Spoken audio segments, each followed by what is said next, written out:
morning, everybody. We're now joined with Todd Berry, the head coach of ULM. If you have a question for Coach Berry, please dial *1 on your phone at this time. Again, *1 to get in the queue to ask questions. Coach Berry, while we're waiting for reporters, dial in there. Would you mind starting us off with a opening statement?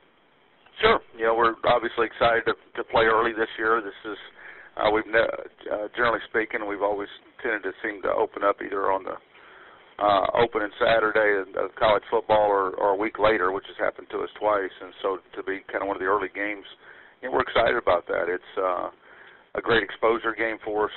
Obviously, with the camo out, we've got some new players that we're kind of breaking in, and so there's, we're excited to watch them play. We had a good, productive camp. This is a relatively mature team, and I thought we handled it really, really well. So, again, anxious for Thursday night. Thank you, Coach. And, again, a reminder to our members of the media is *1 to ask questions. Coach, you talked a little bit about earlier, but, a lot going into this game. Obviously, Thursday night, ESPNU, and you have the camo out going as well. Must be a huge excitement on campus going on right now for the game. Yeah, there is. I think it's very reminiscent of a couple years ago when we played Baylor on that Thursday night game. I think that, the city and I think our campus is abuzz, and, traditionally, again, this is the first time we've had a home opener since I've been here. I think the first time in 7 years maybe. And so there's some uniqueness along those lines, too. And I think one of the things that's been difficult around here, because we've traditionally had one game in the month of September, and this year we have 3, is just that ability to be able to kind of engage our fan base. It's been very difficult to do that because of kind of who we've played, along with just one home game in the month of September, and it's hard to really, really engage your fan base. So this is, I think our fans are excited about it. Certainly our players are excited about it. Thank you, Coach. Our next questions come from Monroe, Louisiana. I believe this should be Tabby. Please go ahead. Hey, this is Dusty with Warhawk Report. How you doing? Sorry, Dusty. That's right. Coach, it's kind of an odd for you with the Thursday night game. What kind of adjustments do you have to make to your schedule this week for it, and then try to make the adjustments on the backside of that to get the season going with a normal Saturday contest?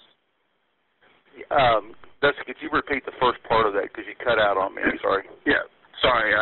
Thursday's kind of an odd time for the game there. What adjustments are you have to make to the schedule, and then on the backside to get back to being ready to play on Saturdays? Sure. Yeah. No, there's not a whole lot of adjustment in relation to Thursday night, other than class schedules. In terms of the early classes that day and guys going to class, which is a little bit unique, obviously, on a Thursday night.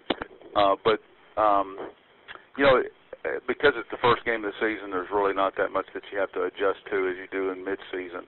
And then we'll come back on Friday after the game and watch the video and do a light practice and try to get some of the soreness out, giving them Saturday off as a mandated NCAA day in relation to the days off, and then come back with kind of a normal week in relation to, a Sunday, a little bit more of probably a Monday practice, a little bit more heavy because we've had a few more days off since the ball game, but it'll give us a little bit more time to work on Idaho, and hopefully, during the first ball game, you find some chinks in your armor, and that's just kind of the normal thing. There's some guys that respond exceptionally well to a crowd that maybe have not played in front of people before, and there's some that don't, and you start kind of really getting, a better idea about your football team. The first ball game is always really interesting. In college football, we're the only entity out there, whether it be college or pro, that does not have a preseason game or something along those lines, a scrimmage against someone else. And so you're really kind of finding out an awful lot in that first ball game, where generally in other sports or in the same sport at different levels, you already kind of have an idea about how some guys are going to perform. So that gives us a little bit more time before that second ball game against Idaho to kind of work out some of those items that we need to correct. All right, thank you, Coach. Thank you, Dusty, and thank you, Coach. That's all the questions we have for you today. We do appreciate your time. Okay, thanks.